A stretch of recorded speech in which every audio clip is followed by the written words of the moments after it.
Hello aspirants, welcome to another session of mains 450 plus. आज हम लोग देखेंगे India Africa traditions. Okay, and one more thing, this will be the last lecture under mains 450 plus series on YouTube. Okay, so इसको अच्छे से देख लीजिए, कैसी क्वालिटी है, किस तरीके से हम लोग मेंस को अप्रोच करने वाले हैं। और अगर आपको यूजफुल लगता है तो अब आपको ऐप को सब्सक्राइब कर लीजिए सो दैट आप रेगुलर रह सकें साथ। सेकेंड थिंग इज कि हर लेक्चर के साथ आपको क्वेश्चन दिया जाएगा, जिसका आंसर आपको लिखकर 24 आवर्स में सबमिट करना होगा ऑन टेलीग्राम चैनल, और within next 24 hours you will be provided with the valuation. Okay, so चलिए स्टार्ट करते हैं about Africa. First thing is, दो एरियाज पे खास फोकस कीजिएगा। One is this East Africa, this one along with Madagascar, and this one is South Africa, southern Africa. ठीक है, क्योंकि इंडिया का जो मेजर फोकस है वो इसी पे रहा है अभी तक। हम लोगों ने बाकी का ये जो रीजन है, जो नॉर्थ अफ्रीका है, वेस्टर्न अफ्रीका है, या फिर ये जो साउथ सेंट्रल अफ्रीका है, इस पे इंडिया उतना ज्यादा फोकस नहीं करता है। हमारा मेजरली फोकस इस एरिया का आप समझ सकते हैं बिकॉज ये इंडियन ओशन से कनेक्टेड है। तो piracy and all those things, freedom of navigation of sea, इन चीजों को इंश्योर करने के लिए। ठीक है, and second thing is this southern Africa because it is full of resources as well as the historical relation we have with the country, especially South Africa, right? So अभी हम पहले इसके मैप के बारे में, कुछ इंपॉर्टेंट कंट्रीज के बारे में जानेंगे जो अलग अलग वजह से न्यूज में रही है। फॉर एग्जाम्पल, यहाँ पे आप देख सकते हैं, थोड़ा सा इसके मैप को समझ लें, उसके बाद हम टॉपिक पर आते हैं। Here is Zimbabwe. Why this is important? Because this Zimbabwe has sixth largest lithium reserve. Right, सभी कंट्रीज के बारे में एक एक बात जानते हुए चलते हैं, ताकि इंडिया जब क्वेश्चन आएगा, अभी मैं बताऊंगा आपको लास्ट में हमने क्या क्वेश्चन फ्रेम किया है, उसके हिसाब से फिर आप बेटर डिसाइड कर पाएंगे कि आपको कितना समझ में आया और कितना नहीं। Okay, so this Zimbabwe along with this Namibia and यहाँ पर है छोटा सा घाना। इन तीनों कंट्रीज में हमें काफी सारे लिथियम रिजर्व्स मिलते हैं।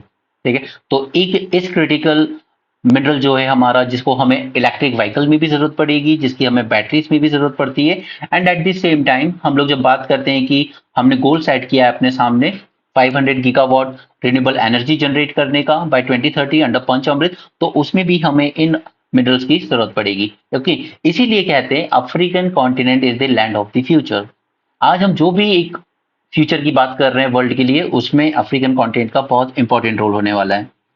राइट, सो ये बात हुई इन तीन कंट्रीज की। नेक्स्ट हम लोग बात कर लेते हैं रेयर अर्थ एलिमेंट्स की। रेयर अर्थ एलिमेंट्स हमें काफी हद तक मिलते हैं साउथ अफ्रीका में। इसके अलावा केनिया में भी हमें काफी रिजर्व्स मिल जाएंगे इसके। और यहाँ पर एक छोटी सी कंट्री है मालावी इसमें।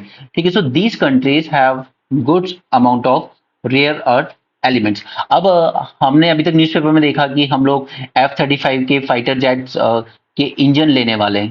ठीक है, ये टेक्नोलॉजी लेने वाले हैं हम लोग यूएसए से। टेक्नोलॉजी तो हम ले लेंगे, लेकिन इसमें यूज होने वाले रेयर अर्थ एलिमेंट्स हम कहाँ से लाएंगे? वर्ल्ड में सबसे ज्यादा डोमिनेंस इस फील्ड में है चाइना का। या तो हम एक ही सोर्स पर डिपेंड होते रहे चाइना पर, लेकिन अगर वहां से इंपैक्ट हो गया सप्लाई चेन पर, तो फिर क्या करेंगे?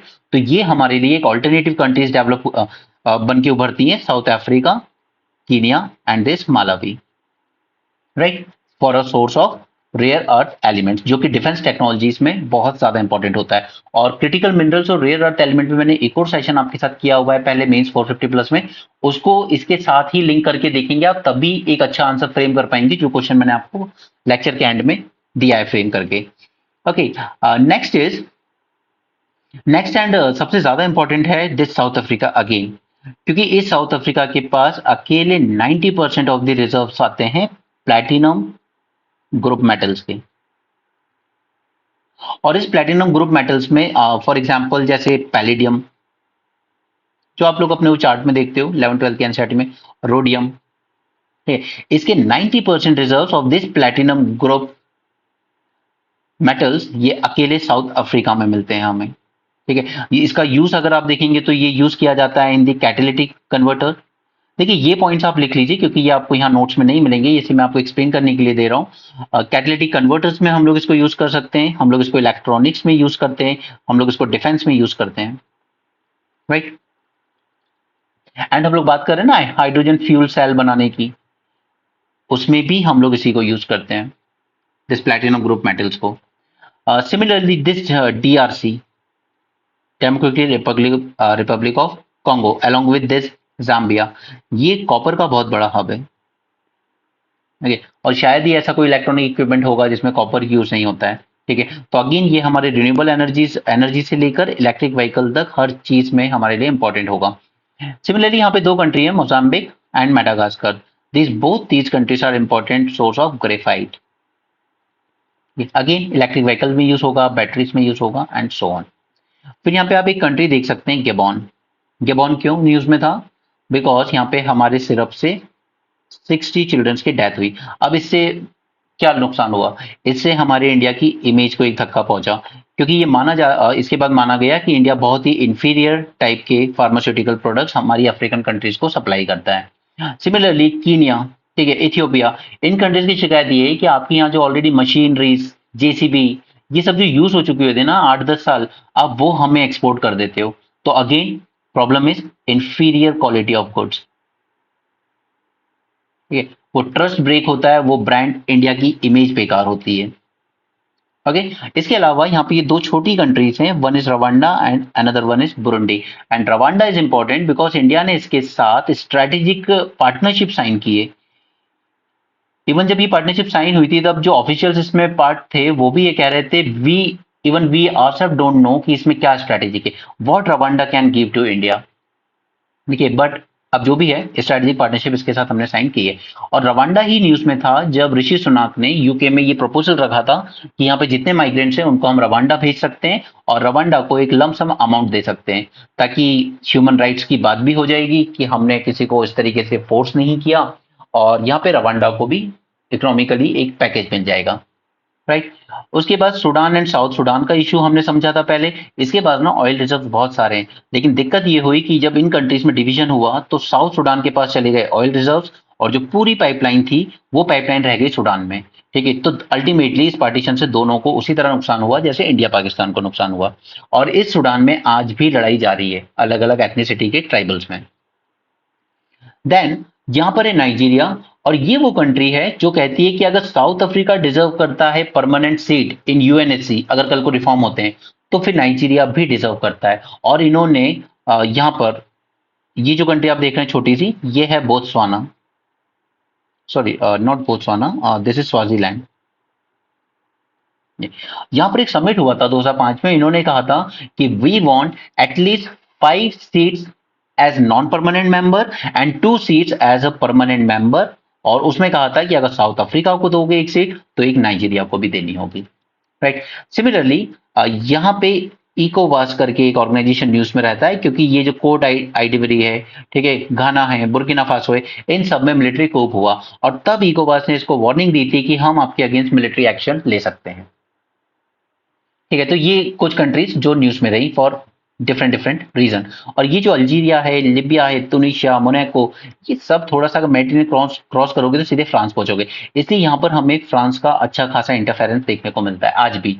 ठीक है, ये उनकी कॉलोनी भी रहा है और यहाँ पे काफी इंटरफेरेंस भी। इजिप्ट आपने पढ़ा होगा नेपोलियन के टाइम, ठीक है, उसने यहीं पे सबसे पहला अपना जो आप कह सकते हो कि एक बड़ा जो एक्सपेरिमेंट किया था वो यहीं से शुरुआत हुई थी उसकी। ओके, सो यहाँ इस पूरे रीजन में फ्रांस का इन्फ्लुएंस हमें ज्यादा देखने को मिलता है। सो आप समझ सकते हैं कि इस पूरे कॉन्टिनेंट में सिर्फ इंडिया का राइवल सिर्फ एक चाइना ही नहीं है, इसके अलावा भी सारी countries, USA, France, UK, Russia, everyone is trying to carve their own sphere of influence, right? This is one challenge for India. चलिए इंट्रोडक्शन में देख लेते हैं क्या क्या चीजें हम लोग ने अभी तक करंट अफेयर में न्यूज़पेपर में पढ़ी हैं अफ्रीका के बारे में। ठीक है, सबसे पहला डेवलपमेंट क्या हुआ, थोड़ा सा इसको ब्रॉड कर लेते हैं। सबसे पहले अफ्रीकन यूनियन को मेंबर बना लिया गया G20 का। राइट, अब वो G21 कहलाएगा नहीं कहलाएगा वो बात की बात है। उसके बाद इंडिया बात करता है वॉइस ऑफ ग्लोबल साउथ, और इस वॉइस ऑफ ग्लोबल साउथ का एक सबसे इंपॉर्टेंट फोकल पॉइंट है अफ्रीका, उसके बिना ये बात नहीं हो सकती। Second is Africa has been termed as land of future. Why? Because of these immense critical mineral reserves, क्योंकि इन क्रिटिकल मिनरल रिजर्व्स के बिना हम किसी भी फ्यूचरिस्टिक टेक्नोलॉजी की बात नहीं कर सकते। ठीक है, कोई क्वांटम कंप्यूटर्स बनाने, उसमें भी यही क्रिटिकल मिनरल्स और रेयर अर्थ एलिमेंट्स यूज होंगे, right. So it has been termed as land of future. अब यहाँ पे दो चीजें इंपॉर्टेंट समझिए, एक है स्ट्रेटेजिक पार्ट इंडिया के पॉइंट ऑफ व्यू से, और दूसरा आएगा इकोनॉमिक पार्ट। अभी सबकी बात एक एक करके डिटेल में होगी, ये लेक्चर थोड़ा सा लेंथी हो सकता है, but this is the last lecture, so I am taking sufficient time out to give you the best quality. Okay, economic में चलिए वो सब बात हम बाद में करेंगे, ट्रेड, इंफ्रास्ट्रक्चर, इन्वेस्टमेंट, वो सब बात की बातें। स्ट्रैटेजिक में सबसे इंपॉर्टेंट क्यों है इस वक्त अफ्रीका हमारे लिए, क्योंकि चाइना का डोमिनेंस क्रिटिकल मिनरल्स में बहुत ज्यादा है। एक तो उसके पास रिजर्व्स भी बहुत ज्यादा है खुद के, और उसने इतनी हाई लेवल की प्रोसेसिंग टेक्नोलॉजी डेवलप की है दैट चाहे माइनिंग अफ्रीकन कॉन्टिनेंट में कर लीजिए या ऑस्ट्रेलिया में कर लीजिए, प्रोसेसिंग होने चाइना ही जाना पड़ेगा उसको। ओके, सो उस लेवल की technology as well as skilled manpower उसने डेवलप की है। तो चाइना ही अभी आप कह सकते हो कि वर्ल्ड का ओवर 75 टू 80% जो मार्केट है वो कंट्रोल कर रहा है इन टर्म्स ऑफ प्रोसेस। ये प्रोसेसिंग करने के मामले में माइनिंग कहीं से भी कर लो, लेकिन प्रोसेसिंग के लिए चाइना ही जाना पड़ेगा। तो वो पूरी सप्लाई चेन वल्नरेबल हो जाती है अगर चाइना में कोई प्रॉब्लम आएगी, जैसे एक टाइम लॉकडाउन लगा था और सारे रॉ मटेरियल की सप्लाई रुक गई थी, वैसा अगर कुछ होगा तो पूरे वर्ल्ड में एक रिसेशन की तरफ बढ़ा जा सकता है। ठीक है, इसलिए हम लोगों ने यहाँ पर बात की है कि हमें चाइना का एक ऑल्टरनेटिव चाहिए। तो हम खुद की यहाँ तो कोशिश कर ही रहे हैं कि प्रोसेसिंग टेक्नोलॉजीज हम भी डेवलप कर सकें, but at the same time यहाँ पे स्ट्रेटेजिक पॉइंट ऑफ व्यू से हमें क्रिटिकल मिनरल के सोर्सेज चाहिए, और उसमें अफ्रीका सबसे ज्यादा इंपॉर्टेंट होगा हमारे लिए। ठीक है, वर्ल्ड के क्रिटिकल मिनरल्स का 30% रिजर्व अफ्रीकन कॉन्टिनेंट होल्ड करता है। सो दिस इज एन अपॉर्चुनिटी, ये इंडिया के लिए एक अपॉर्चुनिटी प्रेजेंट करता है कि आप अपने जो सप्लाई लाइन है, जो सप्लाई चेन है, उसको सिक्योर कर सकते हो अफ्रीका के थ्रू। अभी हमने एक एग्जांपल देखा था अर्जेंटीना में, जब इंडिया ने 3 लिथियम ब्लॉक लीज पर लिए थे, right. Then second thing is that what Africa is saying, Africa ने अपने सामने गोल रखा है that it is trying to diversify its economy, और इसी के लिए ये ढूंढ रहा है पार्टनर्स। बट चाइना का एटीट्यूड अलग है, वो पार्टनरशिप में कम बिलीव करता है एंड गिव एंड टेक में ज्यादा बिलीव करता है। इंडिया का और चाइना का भी जो डिफरेंस है अप्रोच में, वो भी हम देखेंगे, बट फिलहाल के लिए इनकी इकोनॉमी जो पूरी है वो डिपेंड करती है एग्रीकल्चर एंड माइनिंग सेक्टर पर। अब माइनिंग में प्रॉब्लम यह है कि यहां से आप रॉ मटेरियल्स लेते हो, ठीक है, उसके बाद प्रोसेसिंग करते हो,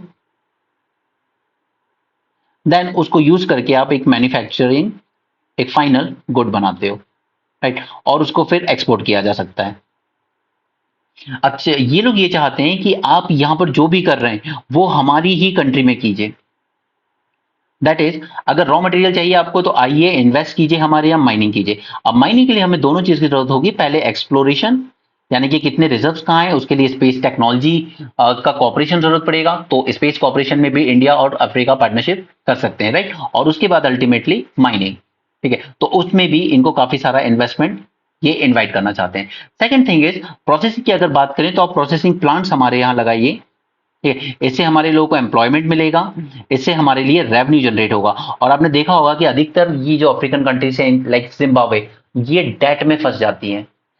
जिम्बाब्वे की तो यह हालत हो गई थी कि उसने डॉलर को ही अपनी करेंसी कह दिया था कि ठीक है, हम डॉलर भी हमारे यहाँ लीगल करेंसी है, चाइना की रेनमिन भी हमारे यहाँ लीगल करेंसी है, ठीक है। वो इतना दिवालिया हो चुका था क्योंकि इनके यहाँ रेवेन्यू के सोर्सेस प्रॉपर नहीं होते हैं, ठीक है। इसके बाद आपने प्रोसेसिंग प्लांट लगा दिए, अब हमारे यहीं पर आप इंडस्ट्रीज लगाइए और मैन्युफैक्चर गुड्स मैन्युफैक्चर कीजिए, ठीक है। तो इसके लिए फिर फैक्ट्रीज लगेंगी इनके यहाँ पर, एम्प्लॉयमेंट जनरेट होगा इनके लोगों के लिए, और ज्यादा इन्वेस्टमेंट आएगा। फिर वही फिनिश प्रोडक्ट्स आप हमारे यहाँ से एक्सपोर्ट कीजिए। बट अभी क्या करते हो आप लोग, रॉ मटेरियल हमारे से लेते हो, चाइना में सारी प्रोसेसिंग और मैन्युफैक्चरिंग होती है और फिर वहां से एक्सपोर्ट हो जाता है, ठीक है। तो ये चीज आप हमारे यहाँ कीजिए ताकि हमारे पास भी एक फॉरेक्स रिजर्व्स डेवलप हो सके जैसे कि दूसरी कंट्रीज के पास है, और इन्हें उस तरीके की सिचुएशन फेस ना करना पड़े जहां इनकी करेंसी हद से ज्यादा डिवैल्यू करनी पड़ती है फिर इनको, राइट। और ये इसको इन लोगों ने कहा है, इसको इन लोगों ने कहा है that we are moving from pit to port model. अभी तक ये लोग इसी तरीके से सारी अफ्रीकन कंट्रीज काम कर रही थी, माइनिंग करो, रॉ मटेरियल निकालो और पोर्ट पे भेज के एक्सपोर्ट कर दो जिन कंट्रीज को चाहिए। But now they have said that we want to move away from this pit to port model towards the policy of value addition,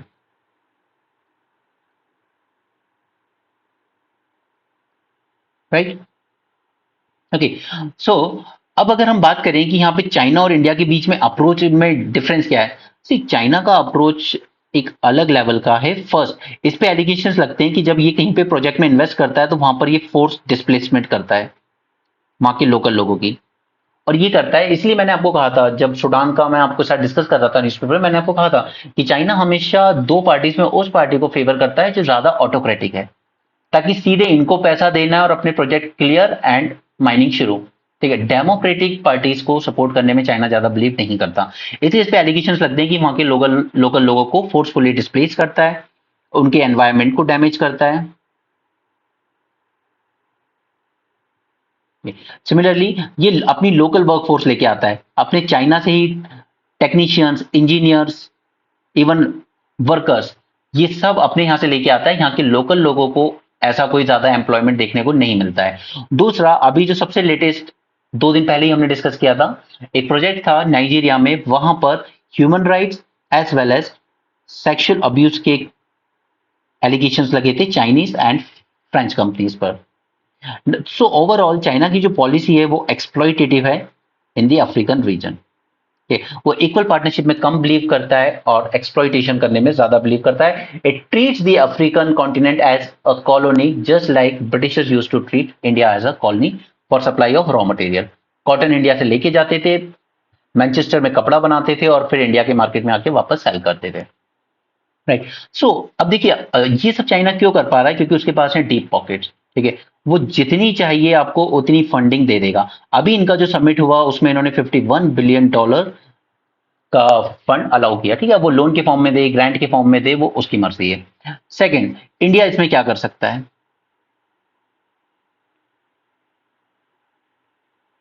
India देखिए इन चीजों पे कॉम्पीट नहीं कर सकता in the terms of funding, loan, grants, investment, उसमें हम China को match नहीं कर सकते।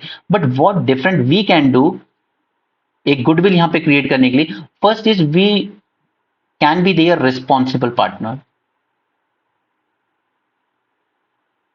रिस्पॉन्सिबल इन द सेंस कि अगर आप वीक हो किसी एरिया में, ठीक है, आपके पास उतनी स्किल मैन पावर नहीं है तो हम आपकी मदद करेंगे। ठीक है, आपके पास इन्वेस्टमेंट नहीं है तो ओके, आप हमसे लोन के फॉर्म में ले लीजिए, धीरे धीरे उसको चुका देना and we will be equal partner.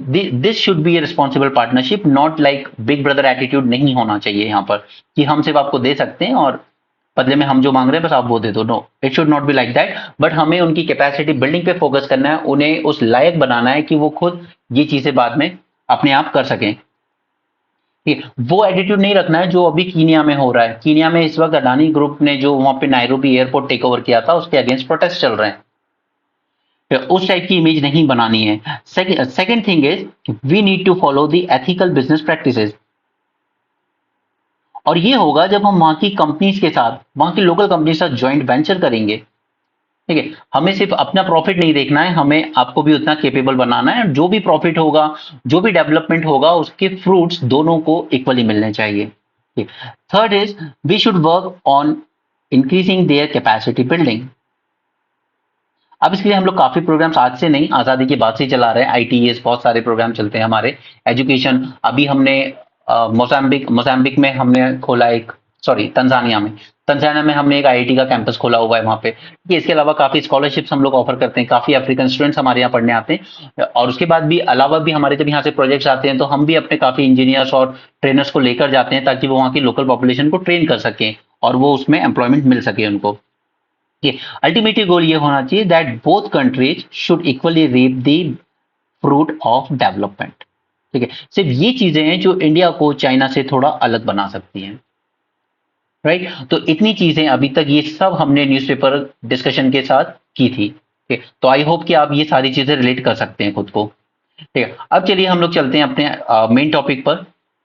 देखिए, अब अगर एग्जाम में क्वेश्चन आएगा तो it won't be like India Africa के रिलेशन पे, it will be more like कि इंडिया की क्रिटिकल मिनरल सिक्योरिटी को इंश्योर करने में अफ्रीका क्या रोल प्ले कर सकता है, वो इंपॉर्टेंट है। ये तो वन बाय वन सभी पॉइंट्स को देखते हैं। यहाँ पे तो ये ग्राफिक्स मैं आपको इसलिए देता हूं ताकि आप थोड़ा इंटरेक्टिव फील करें एंड रिवीजन आपका अच्छे से हो सके। ठीक है, first is we need to diversify our supply chain in critical minerals की बात कर रहे हैं अभी हमसे। ठीक है, ओवरऑल रिलेशन की बात नहीं कर रहे हैं। तो डाइवर्सिफाई करना है, अकेले चाइना पर डिपेंडेंसी नहीं रखनी है। दूसरा, Africa is the rich source of critical minerals, वो मैंने आपको कंट्री वाइज ऊपर बता ही दिया है, लिथियम एंड ऑल अदर्स। ठीक है। Strategic partnership and diplomatic engagement, ये डिप्लोमेटिक एंगेजमेंट हमें और ज्यादा इंक्रीज करने की जरूरत है, हम बहुत पीछे हैं अभी। और जितना भी फोकस है पूरा east Africa and southern Africa पे, बाकी के अफ्रीकन कॉन्टिनेंट पे हम लोग उतना फोकस नहीं कर रहे हैं। ठीक है। स्ट्रेटेजिक पार्टनरशिप हमने रवांडा जैसी कंट्री के साथ साइन जरूर की, लेकिन उन कंट्रीज के साथ साइन नहीं की जिनके साथ रियली हमें कुछ बेनिफिट हो सकता है। DRC, technology transfer and capacity building, इसमें हमें कॉपरेट करना है इनके साथ। सस्टेनेबल माइनिंग प्रैक्टिसेस, क्योंकि चाइना की तरह एक्सप्लॉइटेटिव नहीं होनी चाहिए हमारी प्रैक्टिसेस कि आपका पूरा एनवायरनमेंट, बायोडाइवर्सिटी, आपकी लाइवलीहुड, आपकी पॉपुलेशन सब डिस्प्लेस कर दिया हमने, उस तरह का एटीट्यूड नहीं रखना है। बायलैटरल एग्रीमेंट्स कर सकते हैं हम कंट्रीज के साथ, एक लॉन्ग टर्म सप्लाई जैसे हम लोग कतर के साथ करते हैं, यूएई के साथ करते हैं for long term LNG supply, Brunei के साथ किया अभी हमने। बायलैटरल एग्रीमेंट साइन किए जा सकते हैं। इन्वेस्ट इन इंफ्रास्ट्रक्चर, अब देखिए जब आप माइनिंग वगैरह में इन्वेस्ट करते हो तो फिर एक और इंपेरेटिव बन जाता है कि आपको साथ साथ रोड एंड रेलवेज, इन दोनों में भी इन्वेस्ट करना पड़ेगा, क्योंकि जब तक ये दोनों चीज आपको पोर्ट तक नहीं पहुंचाएंगी वो माइनिंग का भी कोई बेनिफिट नहीं है। ठीक है। तो ये इंफ्रास्ट्रक्चर ऑटोमेटिकली आएगा ही साथ में, हालांकि चाइना बहुत ज्यादा इन्वेस्ट करता है एज कंपेयर टू इंडिया। तो चलिए वन बाय वन देख लेते हैं इस सबको। फर्स्ट, सबसे सिग्निफिकेंट रोल अगर अफ्रीका का कुछ है तो वो है to ensure India critical mineral security, क्योंकि उसके पास है अबंडेंट रिजर्व्स जो कि काम आ सकते हैं इंडिया के industrial as well as technological growth में। For example lithium, cobalt, nickel, copper, rare earth elements and all those things, और ये सब चीजों में यूज होता है। ये इलेक्ट्रॉनिक्स में भी यूज होगा, ये बैटरीज में भी यूज होगा, electric vehicle, renewable energy technology, इन सब में यूज होगा। ठीक है। तो अफ्रीका एक बहुत ही इंपॉर्टेंट सोर्स होने वाला है हमारे लिए। It hold some of the largest reserves of minerals like cobalt, 75% जो कोबाल्ट है वर्ल्ड का, ठीक है, वो डीआरसी में मिलता है। और यही क्वेश्चन यूपीएससी ने आपसे पूछा था 2023 में कि सबसे ज्यादा कोबाल्ट रिजर्व्स कहां पर हैं। Answer was DRC, right. So यहाँ पे कुछ एक एग्जांपल आप कोट कर सकते हो, हालांकि मैंने आपको इससे ज्यादा ही बताया है। जैसे DRC it supplies over 60% of world's cobalt, ठीक है, ये सप्लाई कर रहा है ऑलरेडी आपको, लेकिन रिजर्व्स की बात करोगे तो 75% रिजर्व्स उसी के पास हैं, DRC. Okay. Lithium ion batteries में हम लोग यूज करते हैं कोबाल्ट को। South Africa major producer of platinum group, 90%, थोड़ा बहुत भी नहीं, 90% रिजर्व इसी के पास है प्लेटिनम ग्रुप मटेरियल्स के। ठीक है। वो हम फ्यूल सेल में, कैटालिटिक कन्वर्टर्स, इलेक्ट्रॉनिक्स, इन सब चीजों में यूज करते हैं। Lithium, Zimbabwe 6th largest lithium reserve in the world. और इतना रिजर्व है कि अगर हम 5% भी ले लेना जिम्बाब्वे से तो हमारी काफी हद तक लिथियम की जो कमी है वो दूर हो जाएगी। ओके। लिथियम हम लोग ईवी बैटरीज में यूज करते हैं, एनर्जी स्टोरेज सिस्टम में यूज करते हैं, right. So first thing is rich source of critical minerals this African continent. Second, diversifying the supply chain. Now in सब के लिए थोड़ा ठीक का कलर लेते हैं। इन सभी क्रिटिकल मिनरल्स के लिए हम लोग हैविली रिलायंट किस पे कर रहे हैं, इंपोर्ट्स पर, क्योंकि हमारे खुद के पास कोई ज्यादा रिजर्व नहीं है। थोड़ा बहुत लिथियम हमें कर्नाटका में मिल जाता है, उसके अलावा थोड़ा सा जम्मू कश्मीर में मिला है, लेकिन जब उसको ऑप्शन किया तो किसी ने इंटरेस्ट दिखाया नहीं उसमें, right. So we are heavily reliant on imports for critical minerals, ठीक है, और वो भी कैसी कंट्रीज पे, चाइना जैसी कंट्रीज पे, ठीक है, जो कि पूरा डोमिनेट कर रही है ग्लोबल सप्लाई चेन्स को for most of the mineral. So these African countries can provide India with an alternative sources, reducing the dependency on single suppliers and enhancing the supply chain resilience. अगर China में कोई disturbance आ जाता है या कल को हमारे रिलेशन उसके साथ खराब हो जाते हैं तो एटलीस्ट इनका जो सप्लाई है वो रुकेगा नहीं, वो हम अफ्रीका से ले सकते हैं। But again the thing is सिर्फ मिनरल लेने से कुछ नहीं होगा, उसकी प्रोसेसिंग टेक्नोलॉजी भी जरूरी है। Strategic partnership and diplomatic engagement, तो इसके लिए हमने काफी सारे इनिशिएटिव्स ऑलरेडी रन कर रखे हैं, जैसे India Africa forum summit. But the thing is कि ये 2015 के बाद से हमने किया नहीं है, ठीक है। 2015 तक हमने 3 सबमिट किए थे, उसके बाद हमने इसको अभी तक नहीं किया, तो काफी ऑलरेडी हम लोग डिले कर चुके हैं, इसको करना चाहिए जल्द से जल्द, ठीक है। इसके अलावा हम लोग बायलैटरल एग्रीमेंट साइन करते हैं, जैसे रवांडा के साथ हमने स्ट्रेटेजिक पार्टनरशिप की। इसके अलावा फॉरेन डायरेक्ट इन्वेस्टमेंट की अगर हम बात करें तो इंडिया का करीब 22% जो एफडीआई, ठीक है, हम भी जाते हैं ना दूसरी कंट्रीज में इन्वेस्ट करने, तो करीब हमारे यहाँ से जो आउटगोइंग एफडीआई है उसका 22% अफ्रीकन कंट्रीज में इन्वेस्ट होता है, और इस 22% का भी करीब 48% सिर्फ अकेले माइनिंग प्रोजेक्ट्स में जाता है, राइट। तो माइनिंग में हम लोग उनकी मदद कर रहे हैं, टेक्नोलॉजी ट्रांसफर भी हम लोग करेंगे, ठीक है, इंफ्रास्ट्रक्चर डेवलपमेंट में भी हम लोग हेल्प कर सकते हैं। Next is investment in mining infrastructure. अब वही है कि ये लोग कह रहे हैं कि हम from pit to port policy follow नहीं करना चाहते हैं, we want value addition. Now African content bond की रॉ मटेरियल से फिनिश गुड्स तक हमें जाना है और फिर फिनिश गुड्स को एक्सपोर्ट करना है ताकि हमारी एक अच्छी इनकम हो। Okay, so Indian companies can invest in African mining operations, जो कि हम लोग कर ही रहे हैं। It will improve the production capacity of these African countries and it will also ensure a steady flow of raw material to India, ठीक है, जो कि हमारी इकोनॉमिक डेवलपमेंट, जॉब क्रिएशन सब में काम आएगा हमें। Bilateral agreement for resource security, तो हम लोग कर सकते हैं, दो चीजें की जा सकती है, या तो हम एक लॉन्ग टर्म कॉन्ट्रैक्ट ले लें जैसे एलएनजी सप्लाई के लिए लेते हैं ताकि कल को प्राइसेस इधर उधर भी हो अप डाउन तो भी हमारे पास सप्लाई बना रहे। दूसरा, हम वहां की कंपनीज के साथ जॉइंट वेंचर कर सकते हैं, वहां की प्राइवेट कंपनीज, वहां की गवर्नमेंट कंपनीज के साथ, to gain access to these critical minerals and ensure a stable pricing, consistent supply and mitigating the risk related to market volatility। उसके लिए हमें जरूरत पड़ेगी बायलैटरल एग्रीमेंट साइन करने की।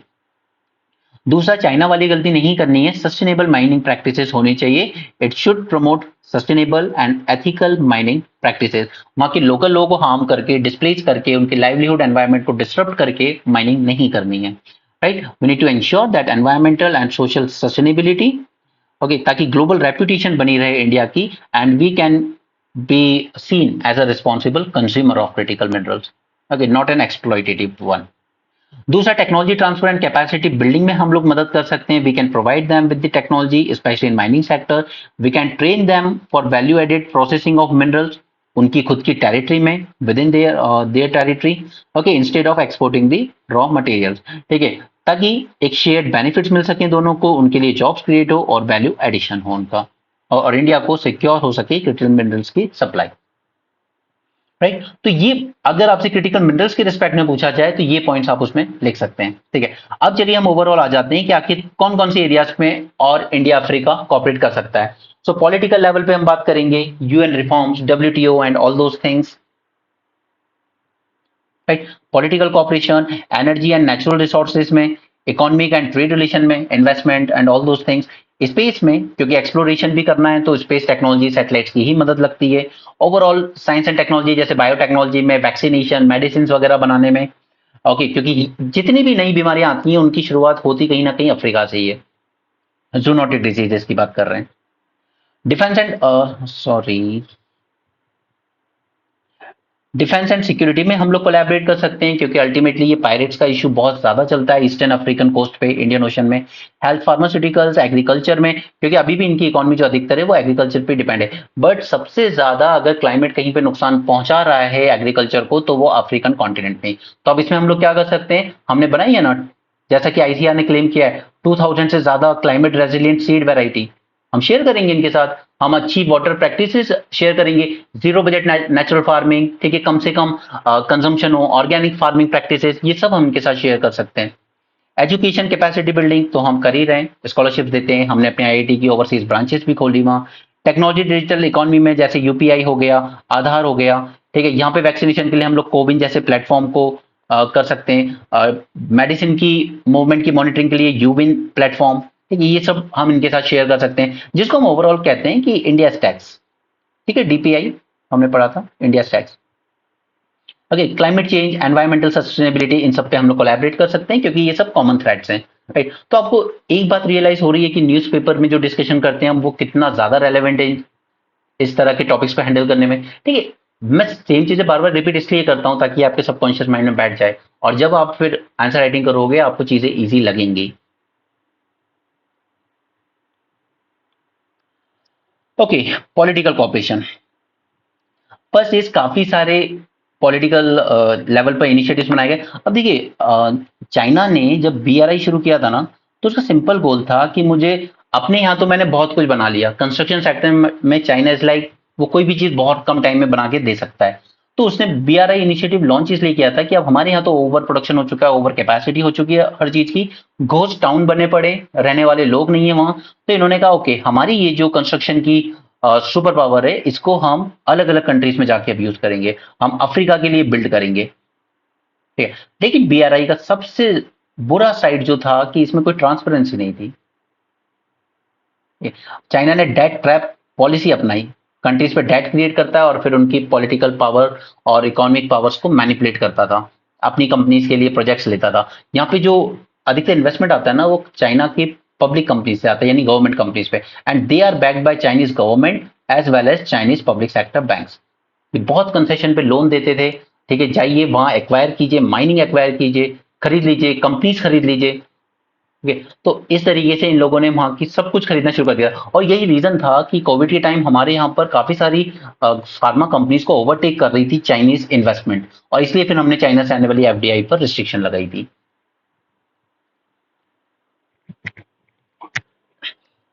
ओके, तो इस बीआरआई को काउंटर करने के लिए अलग अलग कंट्रीज ने अलग अलग इनिशिएटिव लॉन्च किए। इंडिया और जापान ने किया एशिया अफ्रीका ग्रोथ कॉरिडोर बनाएंगे हम लोग, इंफ्रास्ट्रक्चर डेवलपमेंट प्रोजेक्ट भी था। बिल्ड बैक बेटर वर्ल्ड ये लॉन्च किया यूरोप ने, ठीक है, blue dot network, Europe plus America, African development, इन सब पे कोलैबोरेशन किया गया, जस्ट बिकॉज क्योंकि हमें कुछ न्यू पॉलिटिकल इंस्टीट्यूशंस क्रिएट करने थे चाइना को काउंटर करने के लिए, राइट। इसके अलावा और कौन से कॉमन ग्राउंड्स हैं हम दोनों के बीच, तो यूएनएससी के रिफॉर्म को लेकर है, क्लाइमेट चेंज एग्रीमेंट्स को लेकर, ठीक है, CBDR principle, common but differentiated responsibility, trade issues को लेकर, डब्ल्यूटीओ को नेगोशिएशन, क्योंकि वहां तो अभी जो उसका ट्रिब्यूनल है उसमें अपॉइंटमेंट हो ही नहीं रही है, तो सारे केसेस पेंडिंग पड़े हुए हैं यूएसए की वजह से, ठीक है। इंडिया हो या अफ्रीका, हम सब चाहते हैं कि यूएनएससी में मेंबरशिप का एक्सपेंशन होना चाहिए, और इंडिया ने सपोर्ट भी किया है एजुलविनी कंसेंसस को। अब ये एजुलविनी कंसेंसस क्या है वो मैं आपको शुरू में ऑलरेडी बता दिया है। स्वाजीलैंड में ये मीटिंग हुई थी और यहाँ पे कहा, डिमांड की गई थी कि 2 परमानेंट सीट्स अफ्रीकन कंट्रीज को दी जाए यूएनएस सिक्योरिटी काउंसिल में अगर कल को रिफॉर्म होता है, और सिर्फ सीट नहीं दी जाए, साथ में वीटो पावर भी दी जाएगी, और 5 नॉन परमानेंट सीट्स दी जाए, ठीक है। ये चीज डिसाइड हुई थी 2005 में in this Ezulwini consensus at Swaziland. कई बार ना जब हम लोग मेंस करते हैं तो उसमें ये इस तरह के टर्म्स ही कल को प्रीलिम्स में पूछ लिए जाते हैं कि कंसेंसस किस चीज से रिलेटेड था।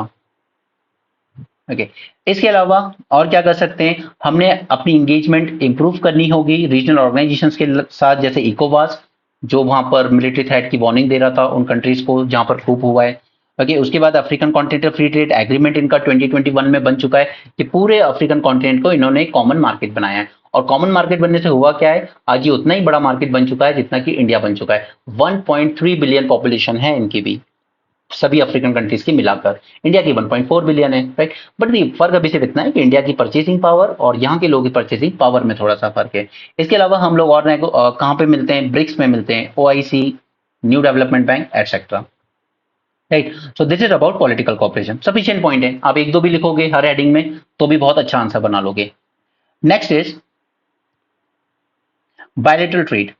इंडिया और अफ्रीका का बायलेटरल ट्रेड $100 बिलियन टच कर गया 2023 में, दैट वाज गुड। इसके अलावा इंडिया ने काफी सारा इनके इंफ्रास्ट्रक्चर में भी इन्वेस्ट किया, जैसे रोड, रेलवे, पोर्ट्स, ताकि ट्रेड को और ज्यादा बूस्ट मिल सके। फॉर एग्जांपल एक्सिम बैंक ने लॉन्च किया focus Africa programme, India South Africa custom union preferential trade agreement. इसके लिए हमें एक बार फिर से शायद मैप पे जाना होगा, जो सदर्न अफ्रीकन रीजन मैंने आपको दिखाया था, दिस वन, ठीक, ये कंट्रीज, इन कंट्रीज ने अपना एक कॉमन कस्टम यूनियन बनाया हुआ है। कॉमन कस्टम यूनियन बनाने का मतलब ये होता है कि अब इंडिया से जो भी कुछ इंपोर्ट होगा, ठीक है, अब वो इन चारों कंट्रीज में से कहीं पे भी लग जाए एक कॉमन टैरिफ लगेगा, और यहां से जो भी इंडिया एक्सपोर्ट किया जाएगा उस पर भी एक कॉमन टैरिफ ही लगेगा, यानी कि कस्टम वाइज, ठीक है, कस्टम मतलब क्या है, इंपोर्ट एक्सपोर्ट लगने वाला टैक्स, कस्टम वाइज ये एक कंट्री की तरह प्रिटेंड करेंगे, that is this south African region custom union. कहां थे हम लोग, ओके, तो इनके साथ हम लोग पीटीए साइन कर सकते हैं, क्योंकि यही कंट्रीज है जहां पे थोड़ी सी परचेसिंग पावर थोड़ी बेटर है। इसके अलावा 22.5% इंडिया की एफडीआई जो आउटवर्ड फ्लो होता है वो अफ्रीका में जाता है, ठीक है, तो वो दिखाता है कि इंडियंस कितना बढ़ चढ़ के इसमें इन्वेस्ट कर रहे हैं, चाइना के बराबर नहीं बट फिर भी काफी कर रहे हैं। Okay, next is energy and natural resources पे हम लोग कोलैबोरेट कर सकते हैं, जैसे सोलर पावर में, क्योंकि इनके यहाँ पर इलेक्ट्रिसिटी का एक्सेस अभी भी ज्यादा लोगों को नहीं है। इंटरनेशनल सोलर अलायंस हमारे पास ऑलरेडी है और उसके अंडर में काफी सारी अफ्रीकन कंट्रीज मेंबर्स भी हैं। ओके, और आपने एक इनिशिएटिव सुना होगा जो इंडिया की मदद से हुआ था, सोलर ममास। सोलर ममास में हमने क्या किया था कि वहां की जो अफ्रीकन वुमेन्स थी इनको सोलर पैनल इंस्टॉल करना, ठीक करना, ये सिखाया था, यानी कि एक तरीके से मैकेनिक की ट्रेनिंग दी थी हमने, ठीक है, और उनको कहा गया था सोलर मामाज, ठीक है, ये सोलर पैनल इंस्टॉल कर सकती हैं, ये उसमें खराबी हो जाए तो उसको ठीक कर सकती हैं। Similarly oil and gas reserve, तो अभी हम जो ऑयल परचेज करते हैं उसमें नाइजीरिया एंड अंगोला का बहुत इंपॉर्टेंट है, ठीक है, इससे भी हम काफी सारे अमाउंट में करते हैं। सूडान से भी करते थे बट उनकी आपसी लड़ाई में वो दोनों देश ही बर्बाद हो गए। ओके, तो हम लोग और ज्यादा कोलैबोरेट कर सकते हैं इन एक्सप्लोरेशन एंड रिफाइनिंग कैपेसिटीज, क्योंकि हम लोग क्रूड ऑयल तो बहुत जगह से लेते हैं लेकिन रिफाइन अपने यहीं लाकर करते हैं, बट थोड़ी सी मदद इनकी भी की जा सकती है कि इनके यहाँ पर भी रिफाइनरी सेटअप की जा सकती है, क्योंकि अब अफ्रीकन कंट्रीज काफी एडमेंट है कि हमें सिर्फ रॉ मटेरियल का सप्लायर नहीं बनना है आप लोग के लिए। ओके, ताकि ये पार्टनरशिप म्यूचुअली बेनिफिशियल हो। और क्रिटिकल मिनरल्स की बात हम ऑलरेडी कर चुके हैं, ठीक है, तो उसको दोबारा नहीं देखते हैं। आगे बढ़ते हैं हेल्थ एंड फार्मास्यूटिकल्स पे। इंडिया है फार्मेसी ऑफ द वर्ल्ड, ठीक है, यानी सबसे सस्ती दवाइयां बनाने के लिए इंडिया ही फेमस है और बल्क में भी बनाता है। तो अफ्रीका में उतनी अफोर्डेबल बनाने के लिए इंडिया ही सबसे इंपॉर्टेंट प्लेयर हो सकता है, क्योंकि बीमारियां वहां होती भी बहुत ज्यादा हैं, बेसिक बीमारियों से भी ग्रस्त है अफ्रीका, तो सस्ती दवाइयों की जरूरत उन्हें पड़ती है, ठीक है। हम अफोर्डेबल जेनरिक मेडिसिन बनाने में मास्टर हैं और वही अफ्रीका की जरूरत है इस वक्त। हेल्थ केयर में हम उनकी मदद कर सकते हैं, फार्मास्यूटिकल प्रोडक्शन में उनकी मदद कर सकते हैं, और even distribution of the essential medicine, जो कि मैंने आपको यूविन प्लेटफॉर्म का एग्जांपल दिया। राइट, टेलीमेडिसिन, अब जो रिमोट एरिया से ज्यादा वहां पर हम लोग टेलीमेडिसिन का यूज कर सकते हैं। We can help them establishing telemedicine networks, ताकि इंप्रूव की जा सके health care delivery specially in remote areas. Education and capacity building program में, तो ये जो प्रोग्राम है हमारा, ये आजादी के बाद से ही चल रहा है, Indian technical and economic corporation, ठीक है। इसके अलावा हम लोग काफी सारी स्कॉलरशिप्स भी प्रोवाइड करते हैं, बट हम इसको थोड़ा सा और एक्सपैंड कर सकते हैं in diverse fields. Skill development में कोशिश तो हम लोग करते हैं, वोकेशनल ट्रेनिंग सेंटर्स हमने बना रखे हैं, वहां पर स्किल डेवलपमेंट इंस्टीट्यूट्स भी बना रखे हैं in IT, health care, agriculture, engineering. In fact Nigeria में इंफॉर्मेशन टेक्नोलॉजी का अच्छा खासा पोटेंशियल है ऑलरेडी, ठीक है, काफी वहां पर भी बीपीओस वगैरह बहुत सक्सेसफुली रन कर रहे हैं नाइजीरिया में। अच्छी खासी इंग्लिश स्पीकिंग पॉपुलेशन है और उसमें इंडिया का रोल बहुत अच्छा रहा है, कि काफी सारे नाइजीरियंस इंडिया में आते हैं स्कॉलरशिप पे पढ़ाई करने। नेक्स्ट इज इंडिया का आईटी सेक्टर, ठीक है, ये डिजिटल ट्रांसफॉर्मेशन में हेल्प कर सकता है अफ्रीका की। सेटअप कर सकते हैं IT infrastructure, digital payment system, e governance. अब इसमें वो सारे एग्जांपल आप लिख सकते हो, कोविन प्लेटफॉर्म, यूविन platform, DigiLocker, direct benefit transfer, UPI, Aadhaar, वो सारे एग्जाम्पल आप यहाँ दे सकते हो। फाइनेंशियल इंक्लूजन में हम लोग मदद कर सकते हैं, जैसे हमने अपने यहाँ जनधन अकाउंट्स खोले वैसे यहाँ भी मदद की जा सकती है। इनका डिजिटल फाइनेंशियल इंक्लूजन बढ़ाया जा सकता है स्पेशली इन रूरल एरियाज, ठीक है। और इसके साथ आपने कुछ टर्म सुने होंगे, नियो बैंक। नियो बैंक क्या था, मैंने आपको न्यूज़पेपर के साथ समझाया था बहुत पहले, लास्ट ईयर की बात है, तब आप में से कुछ ने ज्वाइन किया भी नहीं होगा, ठीक है। नियो बैंक मतलब जो पूरी तरीके से ऑनलाइन मोड में चलते हैं, फिजिकल प्रेजेंस नहीं होती इनकी। उसी तरीके से लैंडिंग एप्स, हालांकि इसमें फ्रॉड ज्यादा हो रहे हैं, बट आरबीआई ने कहा है कि हम इसके लिए व्हाइट लिस्ट लेकर आएंगे, यानी कि हम आरबीआई की वेबसाइट पर ही डाल देंगे कौन सी लैंडिंग ऐप किस बैंक के साथ एसोसिएटेड है, जेन्युइन है या नहीं। ऐसे हर कोई ऐप बना के क्लेम कर दे कि हम इस बैंक के साथ एसोसिएटेड हैं, तो वो आप चेक कर सकते हो वहां से, ठीक है। तो नियो बैंक, लैंडिंग एप्स, ये सब फाइनेंशियल इंक्लूजन को बढ़ा सकती है इंडिया की मदद से वहां। मैरीटाइम सिक्योरिटी की बात करें तो yes, we both have shared interest in Indian ocean, specially maritime security, countering the piracy operation and safeguarding the trade roots.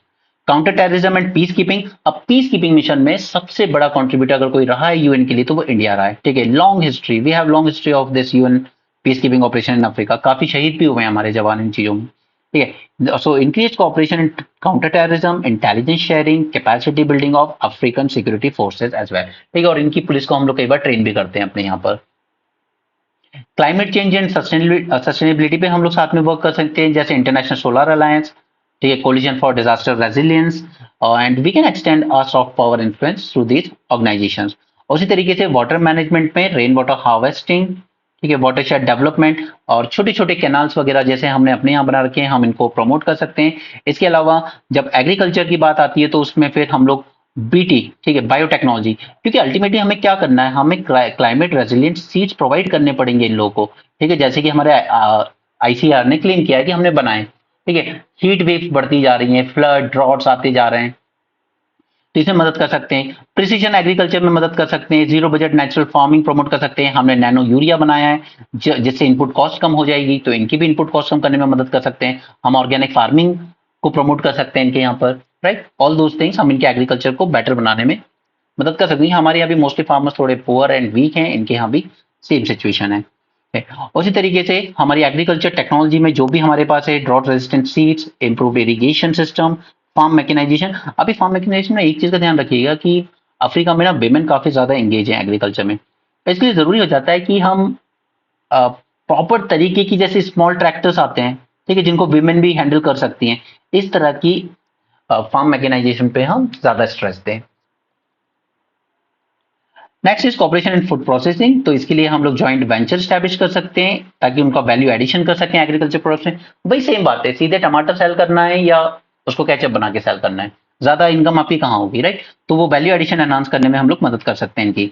दूसरा स्पेस टेक्नोलॉजी, उसमें ISRO can partner with these African nations for satellite launch as well as space exploration and satellite data provide कर सकते हैं weather forecasting के लिए, agriculture monitoring के लिए, disaster management के लिए। और अल्टीमेटली ये जितने भी रिजर्व्स की हमने बात की है, मिनरल्स की, इनके लिए भी पहले एक्सप्लोरेशन करना ही पड़ता है और उसमें हमारी सैटेलाइट्स ही काम आती हैं। Science and innovation, so we India has expertise in this low cost innovation. Actually इसको हम लोग लोकल भाषा में जुगाड़ कल्चर बोलते हैं, ठीक है, कि ये जुगाड़ कर लेंगे, वो जुगाड़ कर लेंगे, तो उसमें हम इनकी मदद कर सकते हैं, कोऑपरेट कर सकते हैं साथ में। ऑलराइट, चलिए ये तो हो गई अफ्रीका और इंडिया की पार्टनरशिप के बारे में कि कैसे क्या पार्टनर है। बट एग्जैक्टली अब अगर हम सिर्फ थोड़ा सा सेल्फिश होकर इंडिया के पॉइंट ऑफ व्यू से देखें कि हमें क्या मिल सकता है अफ्रीका से, तो देखिए अफ्रीका इस वक्त एक इकोनॉमिक पावर हाउस बनने का पोटेंशियल रखता है, सिर्फ उसकी मदद करने की जरूरत है। उसके लिए जरूरत पड़ेगी सबसे पहले उनका इंफ्रास्ट्रक्चर डेवलप करने की, और ये हमारे लिए जियोपॉलिटिकल एलाई बन के भी आ सकता है, क्योंकि आज तक जब भी हमें यूएनएससी ओवरऑल यूएन में जब भी नॉन परमानेंट सीट मिली है ना, उसमें सभी अफ्रीकन कंट्रीज ने इंडिया के फेवर में वोट किया है। तो ये जियोपॉलिटिकल एलाई भी बन सकता है हमारे लिए, एनर्जी सिक्योरिटी भी इंश्योर करने में मदद कर सकता है, मैरीटाइम सिक्योरिटी, एंड यहाँ पे हमारा अच्छा खासा डायस्पोरा भी है। ओके, सो यहाँ की अगर हम जीडीपी ग्रोथ रेट देखें ओवरऑल कॉन्टिनेंट की, तो जीडीपी ग्रोथ रेट करीब 4% रही है, जिसे हम लोग हिंदू रेट ऑफ ग्रोथ कहा करते थे एक जमाने में। हम भी इसी स्टेज पर थे कुछ साल पहले, 1980 तक, ठीक है। तो ये भी 4%, 4.3 इन 2024, तो ये भी ग्रो कर रहे हैं धीरे धीरे। So this will be a very increase sorry attractive market for Indian companies.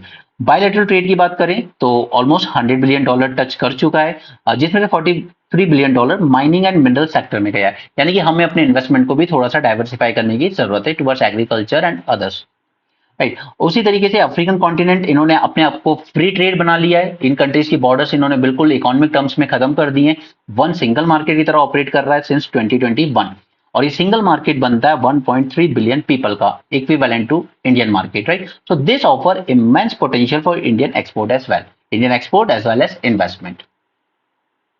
Next is, ये 54 नेशंस आते हैं यहाँ पर टोटल, तो ये एक बहुत ही सिग्निफिकेंट ब्लॉक बन जाता है इंटरनेशनल फोरम में, ठीक है, जो हमेशा इंडिया के साथ अलाई करते हैं, चाहे वो नॉन परमानेंट सीट चाहिए हो इंडिया को, या ह्यूमन राइट्स में कहीं पर वोट करना हो, कश्मीर मैटर के अगेंस्ट वोट करना हो, वहां पर ये ब्लॉक हमेशा इंडिया के साथ खड़ा हो सकता है, ठीक है। उसके अलावा इंडिया भी सपोर्ट करता है कि अफ्रीका को रिप्रेजेंटेशन मिलना चाहिए in this security council permanent seat में, ठीक है। 54 कंट्रीज का कॉन्टिनेंट, इतनी पॉपुलेशन, आपने एक सीट भी नहीं दी है किसी कंट्री को, जबकि आप यूरोप वाले 3 सीट लेके बैठे हो, Russia, France, UK, right. Similarly African union, इसे हमने परमानेंट मेंबर बना लिया है G20 का अपनी प्रेसिडेंसी के दौरान, ठीक है। तो जैसे जैसे ग्लोबल पावर डायनेमिक शिफ्ट हो रहे हैं, तो इंडिया और अफ्रीका की पार्टनरशिप जरूरी है to balance other influential players in the region like Russia, USA, France and particularly China. Infrastructure development की बात करें तो इंडिया के पास है इस वक्त वर्ल्ड का 3rd largest startup ecosystem, okay. So Africa हमारी स्ट्रेंथ पे काउंट कर सकता है कि yes we can help them fortify the digital infrastructure in their country, okay. It can contribute to the achievement of continents agenda of 2063, जो भी इन्होंने अपना डेवलपमेंट एजेंडा सेट किया है 2063 तक, उसमें जाने की जरूरत नहीं, वो आपसे नहीं पूछा जाएगा। एनर्जी सिक्योरिटी, हमें डाइवर्स करना है अपने एनर्जी सोर्सेज को, ठीक है। अभी हम अपने टोटल ऑयल डिमांड का 15% करीब इन कंट्रीज से लेते हैं, जिसमें सबसे ज्यादा प्रोमिनेंट है नाइजीरिया एंड अंगोला।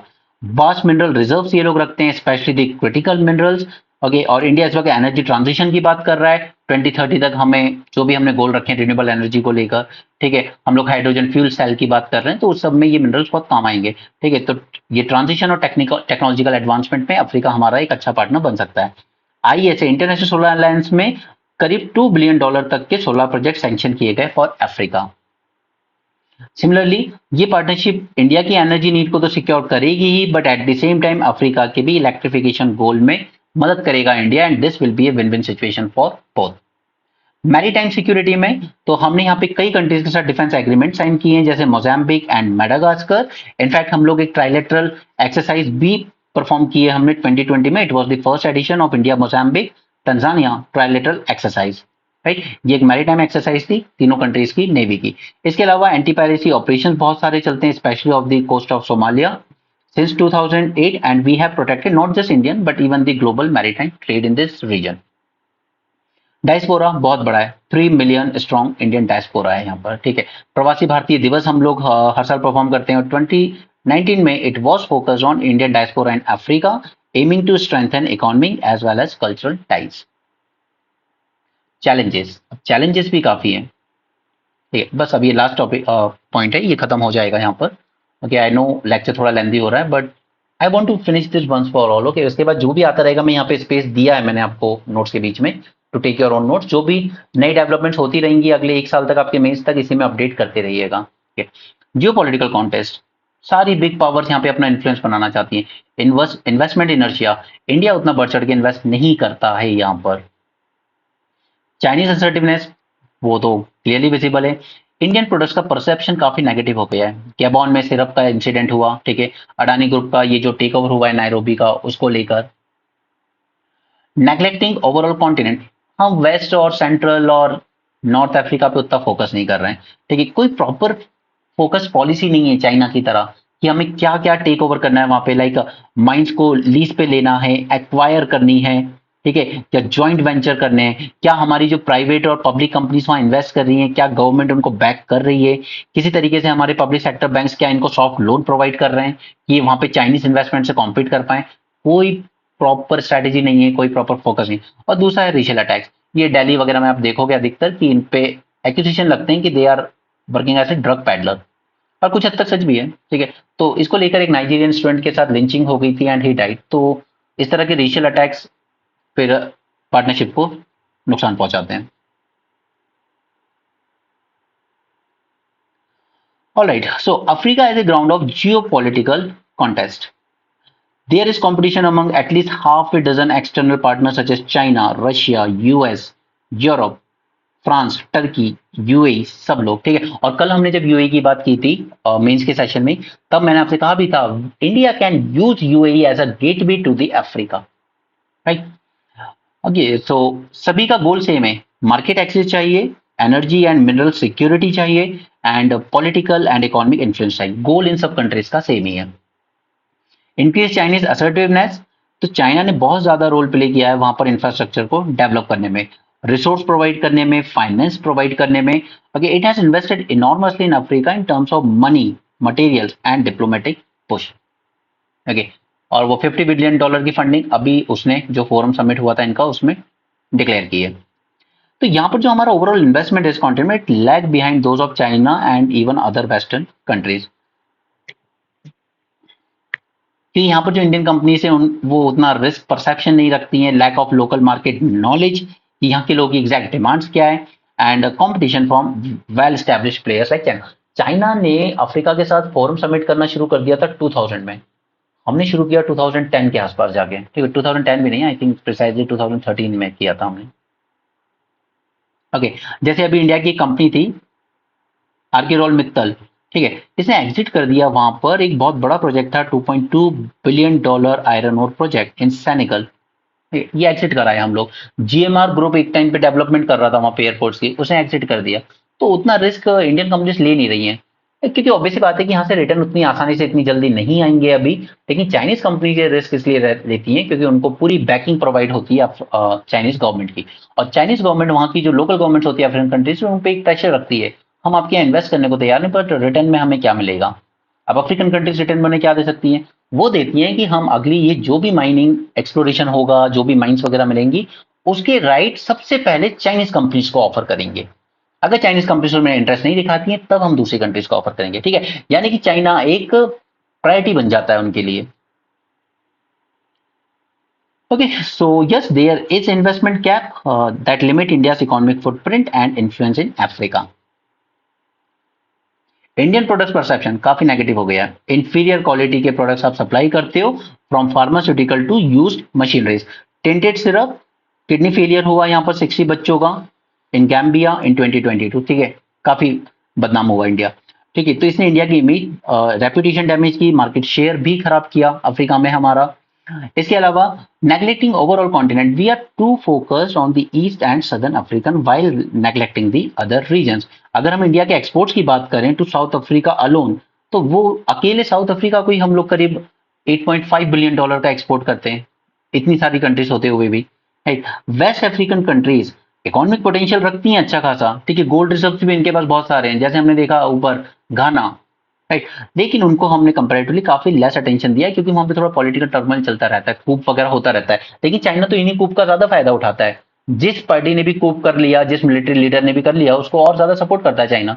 हमें आप माइंस दीजिए, हमें इन्वेस्ट करने दीजिए, और बदले में आपको हथियार चाहिए, आपको जो भी चाहिए हम देंगे, यूएन में सपोर्ट चाहिए हम वो भी देंगे आपको। Okay, then yes, this uneven engagement can lead to missed opportunities and perception of neglect in certain African region like North, Central and West. Lack of focus. अब हमारा जो फोकस है मोस्टली वो कहाँ शिफ्ट हो गया, वेस्ट एशिया में। मैंने समझाया था आपको न्यूज़पेपर के साथ कि हम लोग कश्मीर में शायद हटाना चाहते थे आर्टिकल 370, इसलिए प्राइम मिनिस्टर ने इन अरेबियन कंट्री से एंगेजमेंट थोड़ी ज्यादा की। और दूसरा चाइना की वजह से इंडो पैसिफिक में, तो हमारा जो फोकस था वो कहीं ना कहीं थोड़ा सा उधर शिफ्ट हो गया इंडो पैसिफिक रीजन में, देन वेस्ट एशिया में, ठीक है, अरेबियन कंट्रीज, यूके, ईयू, ये Ukraine war and Russia, all other और कॉल्ड पावर, इन सब में हमारा हो गया, और यहाँ से फोकस थोड़ा सा हट गया, हम लोग थोड़ा सा डिवेट कर गए अफ्रीका से। रेशियल अटैक्स, तो इनके साथ ये इंसिडेंट्स होते रहते हैं इंडिया में, जैसे lynching of A Nigerian in Delhi NCR on accusation of drug peddling. कुछ हद तक सच भी है, हाँ हाँ इंगेज हैं वो लोग ड्रग्स वगैरह में, बट उसका मतलब ये नहीं कि आप लिंच कर सकते हैं उसको, ठीक है। तो फर्दर स्टेप्स क्या ले सकते हैं आप, तो लेट्स सी कि पहले तो हमें ट्रेड ट्रीटी करने की जरूरत है, बायलैटरल लेवल पर स्किल शेयर कर सकते हैं हम लोग, और रिसोर्स की रेसिप्रोसिटी, हम भी इन्हें कुछ दे सकते हैं तब इनसे ले सकते हैं। इंफ्रास्ट्रक्चर को इम्पेटस देना जरूरी है ताकि चाइना को काउंटर किया जा सके, and we can modernise African agriculture, this is most important. अगर हम उनके एग्रीकल्चर में हेल्प करेंगे, जो कि चाइना नहीं करता है, उसका मोटिव सिंपल प्रॉफिट मोटिव पे चलता है वो। Okay, so what we can do is we can negotiate and implement a comprehensive economic partnership agreement, जैसे यूएई के साथ हमने सीपा किया, ठीक है। यहाँ पे भी कई अफ्रीकन रीजनल ब्लॉक्स हैं, जैसे अफ्रीकन एफटीए, इसके साथ हम पूरे ब्लॉक के साथ एंगेज कर सकते हैं। यहाँ पे we can reduce tariff on African goods, particularly उन दो सेक्टर्स जहां पर अफ्रीका के पास एक कंपैरेटिव एडवांटेज है, जैसे एग्रीकल्चर, मिनरल्स, ठीक है, उनके कोकोआ, ठीक है, coffee, cocoa, rare earth minerals, इनका हम और ज्यादा एक्सेस दे सकते हैं इनको, ठीक है। और बदले में हम फार्मास्यूटिकल्स एंड अपने आईटी प्रोडक्ट्स के लिए एक्सेस ले सकते हैं। Skill search, we can expand and we can modernise India capacity building program, जो आईटीईसी जो चल रहा है तब से, उसको थोड़ा और एक्सपैंड करने की जरूरत है, उसको मॉडर्नाइज करने की जरूरत है। हम इनके साथ यूपीआई टाइप की चीजें शेयर कर सकते हैं। We can also launch a digital skills for Africa initiative, ठीक है, जिसमें हम इनकी यूथ को ट्रेन करें in IT, AI, data science etcetera. We can establish more IITs and IIM branches in major African countries, ठीक है, जो कि अभी हमने तंजानिया में किया है। Resource reciprocity, so yes, strategic mineral partnership program launch किया जा सकता है, जो कि जॉइंट वेंचर पे फोकस करेगा, ठीक है, उन्हीं की कंपनीज के साथ पार्टनरशिप करेंगे, गवर्नमेंट कंपनीज हो, प्राइवेट कंट्री कंपनीज हो। We can establish an India Africa mineral development fund as well to finance these projects, अलग से एक फंड बनाया जा सकता है। We can target key resources like lithium in Zimbabwe, cobalt in DRC, rare earth elements in South Africa. Infrastructure impetus वो जरूरी है, उसके लिए what we can do is we can create a dedicated India Africa infrastructure commission, जो oversee करे and एक्सपेडिट करे infrastructure projects को, क्योंकि इंडिया पे सबसे बड़ा एक्विजिशन यही होता है, ये प्रोजेक्ट तो साइन कर लेते हैं बट इंप्लीमेंट कर नहीं पाते हैं 10-10 साल तक, जैसे आईएमटी ट्राइलेटरल हाईवे फेल हुआ हमारा। We can set clear timelines and accountability measures for project completion, right, ताकि वो हालत ना हो जो आसियान कंट्रीज में हमारी इमेज बनी। We can focus on high impact and quick turnaround projects like solar power installation कर सकते हैं, water treatment plants लगा सकते हैं, digital connectivity initiatives कर सकते हैं, ये जल्दी कंप्लीट हो जाते हैं, ठीक है, rather than building an airport। इनके अफ्रीकन एग्रीकल्चर को मॉडर्नाइज करने के लिए what we can do is we can develop an India Africa agriculture innovation corridor to transfer Indian agriculture technologies and practices to Africa. We can also set up India Africa model farms, ताकि वहां से देख सके, सीख सकें कि किस तरीके से एग्रीकल्चर कर सकते हैं। हमारे यहाँ भी तो यही होता है ना, कृषि विज्ञान केंद्र एक मॉडल फार्म बना देता है, वहां से आके किसान देखता है, सीखता है। ठीक है, अक्रॉस द कॉन्टिनेंट बाय 2026, ताकि हम शोकेस कर सकें इंडिया के एग्रीकल्चर टेक्निक्स एंड इक्विपमेंट्स को। We can also launch a digital farmer app, okay, जो कई फार्मर्स तक रीच करे और उनको क्रॉप एडवाइस ही दे सके, मार्केट लिंकेजेस प्रोवाइड कर सके, जैसे हमने अपने यहाँ पर ई नैम लॉन्च किया, right. We can replicate the success of e NAM in African countries as well. बाकी ये स्पेस आपके नोट्स के लिए दी है, ताकि फ्यूचर में जो भी नोट्स चीजें आप आएंगी वो आप अपडेट कर सकते हो। And this is your question, ठीक है, you need to answer this, just write. अच्छा लिखते हो तो आप सबमिट कर सकते हो टेलीग्राम चैनल पे आके, we will look at that, ठीक है। African continent is considered as land of the future. In light of this statement, examine what role Africa can play in ensuring India's critical minerals security and challenges associated with it. Okay, just a 15 marker question. Do attempt it. Okay, and this was my last lecture on YouTube in Mains 450 plus series. Please join on application, क्योंकि देखिए difference क्या है कि जो coaching वाले आपको बाद में मेंस का कोर्स लॉन्च करके देते हैं, ठीक है, 50 क्लास 60 क्लास, ये वो इम्पैक्ट क्रिएट नहीं कर सकती, ये उस तरीके से आपको ट्रेन नहीं कर सकती जो कि ईयर लॉन्ग मेंस कोर्स आपको ट्रेन करके देगा। ओके, अल्टीमेटली मैंने इसलिए शुरू में आपको सारी चीजें रिकॉल कराई जितना हमने न्यूज़पेपर से अभी पिछले कुछ मंथ में पढ़ा है। सी, मैं भी आपके साथ न्यूज़पेपर डिस्कस करता हूँ, उतनी देर ही पढ़ता हूँ, और आप भी जितनी देर मेरे साथ न्यूज़पेपर देख रहे हो उतनी देर पढ़ रहे हो, ठीक है। अगर मुझे ये चीजें याद रह सकती हैं जो इतने महीनों से मैं आपके साथ डिस्कस कर रहा हूँ, तो आपको भी याद रहनी चाहिए। And that's how you gonna train your brain, और ये आपको अल्टीमेटली बहुत हेल्प करेगा इन दी मेंस आंसर राइटिंग, राइट। कुछ बच्चों का कहना था कि सर ये 1000 रुपीज के हिसाब से ईयरली तो बहुत ज्यादा हो जाता है, I reduce it to just 599, ठीक है। और वो भी मंथली इसलिए रखा है ताकि अगर किसी मंथ में आप प्रीलिम्स पे फोकस हो तो आप इसको उस मंथ अवॉइड कर सकते हो, लेक्चर्स रहेंगे बाद में देख सकते हो, और किसी इट्स अप टू यू। और बाकी जो पूरा कॉम्प्रिहेंसिव है दैट कम्स एट 6000, उसमें फिर आपका प्रीलिम्स का पूरा जो रिविजन आएगा वो सब उसमें, मतलब उसमें सब कुछ इंक्लूड है for next 18 months. Okay, so if you want to join, do subscribe there, the official app Easy as Pie. So that's it for this session. Thanks for joining. Have a great day and keep learning.